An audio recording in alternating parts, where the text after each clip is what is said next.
Thank you, Judge. Good morning, everyone. It's good to be here today. Very pleased to join NADCP, who's been a great partner with us, as well as Dr. Roskine, to bring attention to a serious issue, drug driving. It's something that we don't think much about. I also want to in terms of partnerships, National Drug Transportation Safety Board recently held an important forum. Dr. Roskine attended along with Gil Kurlikowski, who I know you know addressed your group at the opening of this conference. I just wanted to say publicly how much we appreciate NTSB and Dr. Roskine's support as we do our work. I also have to commend NADCP for its position statement recognizing the importance of drug driving as a national issue, and also for including the drug driving in its DWI court's training curriculum.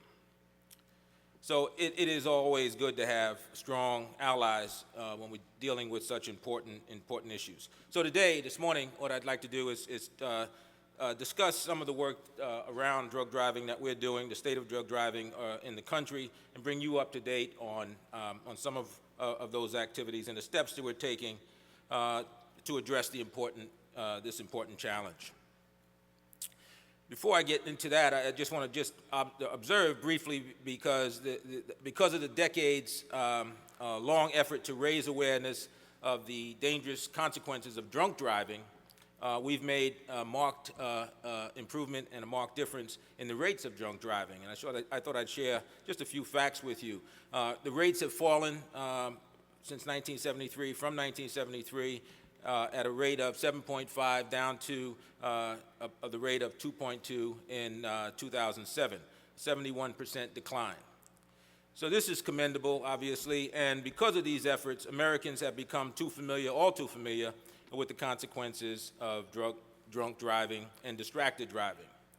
But I want to turn our attention now, because I think we must now focus on highlighting the dangers of drug driving, getting behind the wheel after taking drugs.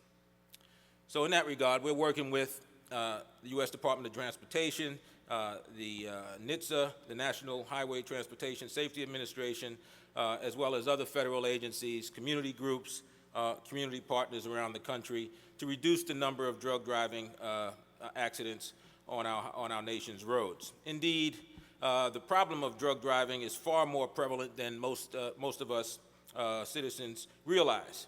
I'm sure some of you in the audience see it more in your DWI and drug courts, nevertheless.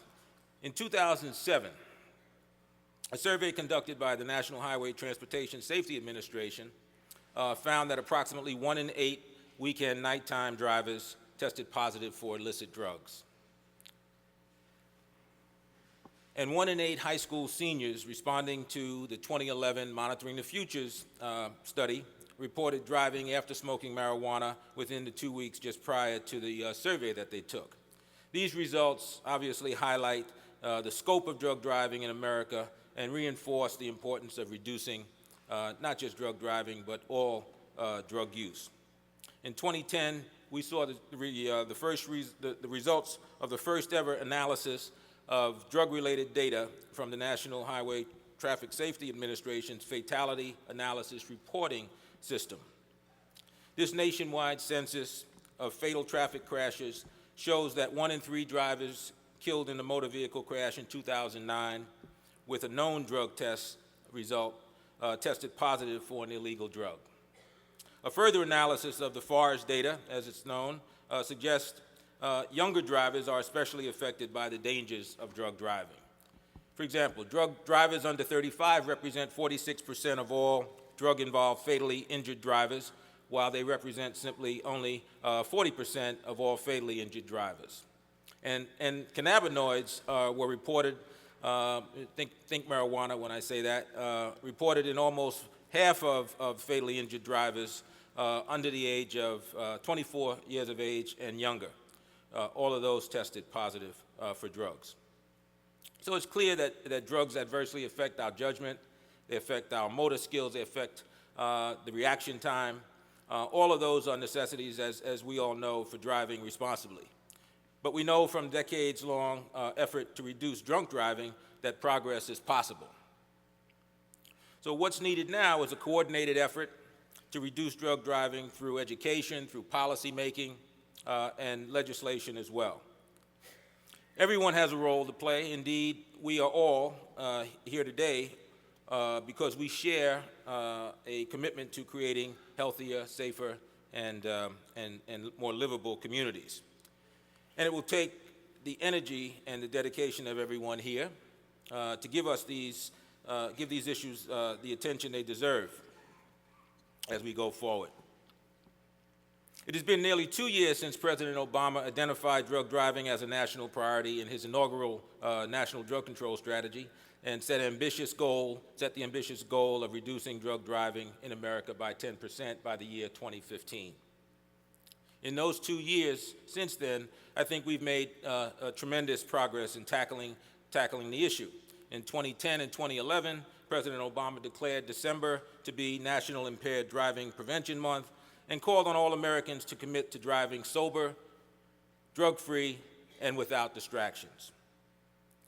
And this past October, leaders in youth prevention, highway safety, law enforcement, government, and research from more than 40 diverse organizations around the country gathered at ONDCP's Drug Driving Summit to take stock of where we are in our efforts and where we need to go in the future. It was at this event that Mothers Against Drunk Driving and ONDCP announced an unprecedented partnership to raise public awareness regarding the consequences of drug driving. As with underage drinking, drug abuse, and other unsafe behaviors, prevention is our most important tool, and I want to spend a second talking about that. That's why our National Youth Anti-Drug Media Campaign, Above the Influence, released a drug driving toolkit to assist parents and community leaders with their drug driving prevention efforts. So I want to take a little time to assess where we are in addressing this public safety threat, including our data, the research, testing needs, how smart public policy can make our roads safer, and what we can do to educate and prevent drug driving. And while we've made significant strides toward the President's goal of reducing drug driving by 10%, it's clear that more work needs to be done. Working with other committed organizations can dramatically increase our reach and our visibility. So in addition to our relationship with NADCP and MAD, we're working with the National Organization for Youth Safety and RAD. RAD is the entertainment industry's voice for road safety. And we look forward to continuing our important collaborations with those organizations. One of the most effective ways to combat drug driving is through parents. And a number of you out there have young children, teenage children, but parents are critical. Adult influencers, community groups, and others who are working hard across the nation to educate young people.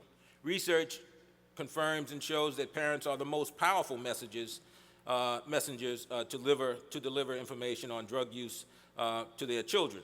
Parents need to talk to their children about the dangers of not only drunk driving and distracted driving, but of drug driving as well.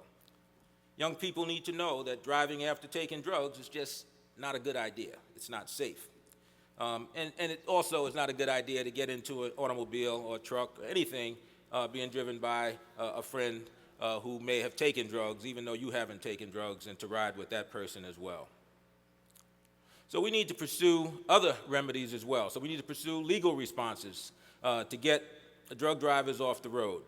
A number of states are pursuing enhanced legal responses in the shape of what we refer to as per se laws or zero tolerance statutes that will make it easier to keep drug drivers off the roads. 17 states in the country have per se statutes currently, and other states are considering, and we are encouraging them to adopt those standards. We need to improve standards and reliability for drug testing, including for drug driving. And at the same time, ONDCP is currently supporting the National Institute on Drug Abuse in their driving simulator research to examine driving impairment as a result of marijuana use or the combined use of marijuana and alcohol.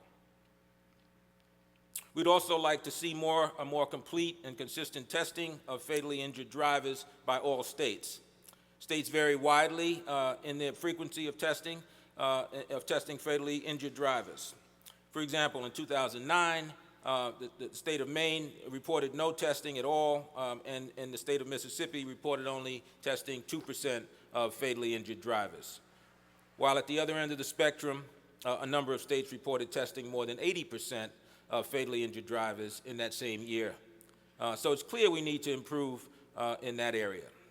In closing, I would note that we have worked hard in this last year to reduce drug driving.